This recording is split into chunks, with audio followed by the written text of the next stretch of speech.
पाकिस्तान की सरकार ने सलमान खान को आतंकवादी घोषित कर दिया है।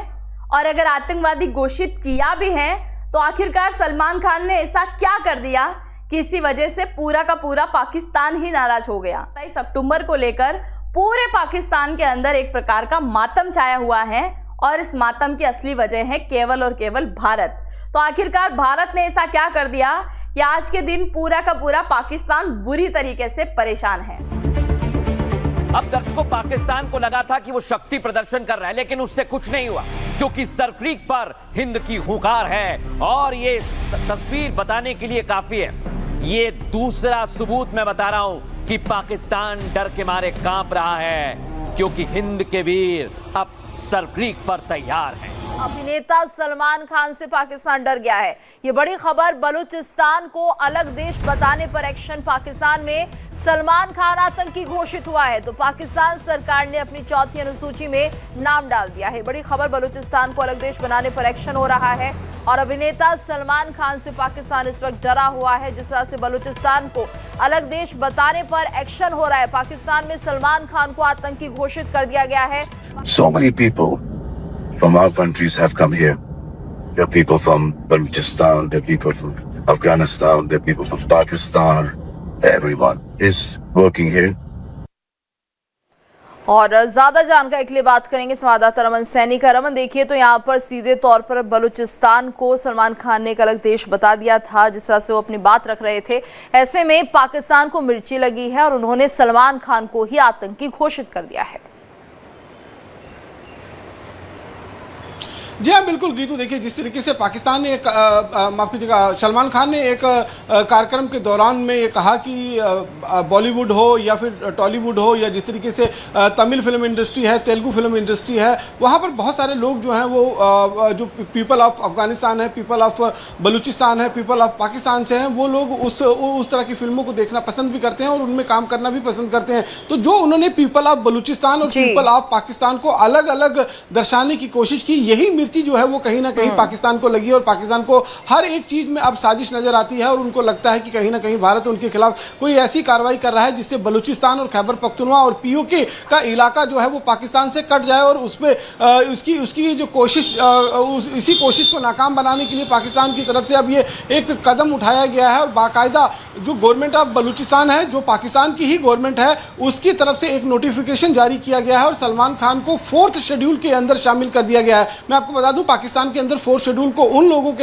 लोगों को शामिल किया जाता है 4th शेड्यूल के अंदर जो देश विरोधी काम करते हैं या फिर जो आतंकी संगठन है, उनको 4th शेड्यूल के अंदर शामिल किया जाता है। और ऐसे में सलमान खान का नाम जो है वो 4th शेड्यूल के अंदर डाल दिया गया है और भारत की सरकार से उनकी गिरफ्तारी की मांग जो है वो की गई है। लेकिन दर्शकों, पूरी तैयारी है भारत की और कैसे पाकिस्तान खौफ में आ गया है आपको बताता हूं, मैं पूरी जानकारी देता हूं, क्योंकि पाकिस्तान डर के मारे कांप रहा है और यह डर अच्छा है। भारत की सैन्य तैयारियों का खौफ पाकिस्तान में साफ झलकने लगा। इसे एडजस्ट करिए। दहशत के मारे पाकिस्तान नेवी ने सरक्रीक में रिहर्सल शुरू कर दी है और पाकिस्तान के नेवी चीफ एडमिरल नावीद खुद सरक्रीक के दौरे पर पहुंच गए। नेवी चीफ की मौजूदगी में पाकिस्तान ने अपना सैन्य प्रदर्शन भी किया है। पाक नेवी चीफ का यह दौरा पूरे पाकिस्तान के खौफ को बयां करने के लिए काफी है। पाकिस्तान के खौफ की वजह भारत का त्रिशूल अभ्यास भी है। दर्शकों, सरक्रीक के पास 30 सितंबर से तीनों सेनाओं का युद्ध अभ्यास होगा। यहां पर आर्मी होगी, नेवी होगी, एयरफोर्स होगी। युद्धाभ्यास में सीमा सुरक्षा, संयुक्त कमांड ऑपरेशनल रेडीनेस का परीक्षण किया जाएगा। पश्चिमी सीमा पर भारत की इस दहाड़ से मुनीर की फौज कांप गई है। पाकिस्तान पहले ही अपने हवाई सीमा को बंद करने का ऐलान कर चुका है और पाकिस्तान को डर है दर्शकों कि सरक्रीक पर भारत कब्जा ना कर ले, क्योंकि सरक्रीक सामरिक महत्व से बेहद अहम सीमा रेखा है और सोशल मीडिया पर पाकिस्तान के खौफ से जुड़े हुए कई दावे भी किए जा रहे हैं। दावा है कि पाक ने सरक्रीक और भुज इलाकों में एयर डिफेंस सिस्टम इंस्टॉल कर दिए हैं और इसीलिए कहा जा रहा है दर्शकों कि पाकिस्तान डर रहा है, खौफ में है। लेकिन एक्सपर्ट बताएंगे इसके असल मायने क्या हैं, सुनिए जरा। 30 अक्टूबर से 10 नवंबर तक होने वाली त्रिशूल एक्सरसाइज कोई यूजुअल या रेगुलर एक्सरसाइज नहीं है। ये war exercise Indian Navy, Indian Army, Indian Air Force की संयुक्त एक्सरसाइज है, संयुक्त वार एक्सरसाइज है। और ये उसके तुरंत बाद हो रही है जो अभी थार शक्ति एक्सरसाइज लोंगेवाला में हुई थी, भैरव बटालियन और आशी प्लाटून के साथ में। यानी कि ये एक सीधे सीधे संदेश है पाकिस्तान के लिए ऑपरेशन सिंदूर पार्ट 2 का। और यही कारण है कि पाकिस्तान में भयंकर खलबली मची हुई है। स्पेशली ऑपरेशन सिंदूर के बाद ये पहली एक्सरसाइज है, एक लार्ज स्केल की एक्सरसाइज, जिसमें हम अपनी कन्वेंशनल कैपेबिलिटीज में ड्रोन्स और यूएवीज का भी इस्तेमाल होगा।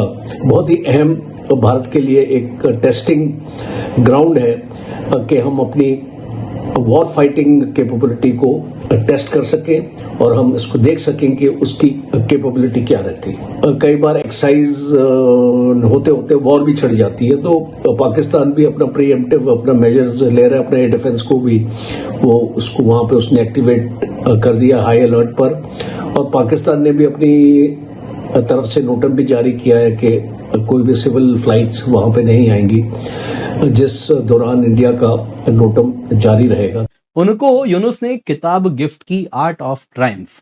अब दोस्तों यदि आप इस किताब की बात करें तो इसमें जो कवर पेज है उसमें ये ग्राफिटी आपको देखने मिल रहा है, जिसमें डिपिक्शन है ग्रेटर बांग्लादेश का, और जिसमें भारत के नॉर्थ ईस्ट, क्या अरुणाचल प्रदेश, क्या असम, क्या मेघालय, क्या मिजोरम, जितने भी हमारे राज्य हैं नॉर्थ ईस्ट के, उन सब को यूनुस ने अपने बांग्लादेश का हिस्सा दिखाने का प्रयास किया है। अब दोस्तों ये जो है अपने आप में कोई ऐसा, अगर आप देखें तो पहली बार इन्होंने नहीं किया है। ये किताब पहले भी इन्होंने ट्रूडो को दिया है, इसके सिवा बिल क्लिंटन को दिया है। बिल क्लिंटन ने दोस्तों किताब का वो वाला पार्ट छुपा लिया था, यानी कि वो अच्छे से जानते थे ये क्या डिपिक्ट कर रहा है। दोस्तों इसके साथ आपको ये बात जाननी होगी कि यूनुस ने अब जो किया है उसके साथ भारत में एक बहुत ज्यादा आउटरीच देखने मिल रहा है। पहले इस प्रकार का आउटरीच नहीं हुआ था, लेकिन इस बार जब यूनुस ने ये ट्वीट करके इमेज सबके साथ शेयर किया, उसके साथ जो उसमें कोटेशन थे कि इंडिया, पाकिस्तान और बांग्लादेश एक दूसरे के साथ खड़े रहने वाले हैं, एक दूसरे की मदद करने वाले हैं, उसके साथ जो ये इमेज दिखा उसके साथ भारत में बहुत ज्यादा एक आउटरीच हो रहा है। क्या इसकी कहानी है इस आउटरीच की, बहुत ज्यादा इस पर भी हम चर्चा करेंगे। साथ ही साथ इस किताब में क्या है ऐसा, आर्ट ऑफ ट्रायम्फ क्या है आखिरकार इस बुक में, वो भी हम जानेंगे। क्योंकि आप देख सकते हैं दोस्तों, उन्होंने खुद मोहम्मद यूनुस ने ये इमेज शेयर किया है और इसके साथ कहीं ना कहीं भारत की तरफ इशारा किया है, जो बार बार वो कहते हैं कि बिना नाम लिए, हालांकि आप जानते ही हैं जिस प्रकार से वो स्मार्टनेस दिखाते हैं वही स्मार्टनेस दिखाया गया है। पहले नाम लेके बोल चुके हैं तो अब पता चल रहा है भारत की बात हो रही है कि हमारे यहाँ बहुत ज्यादा फेक न्यूज आता है भारत से, और ये सारी बातें वो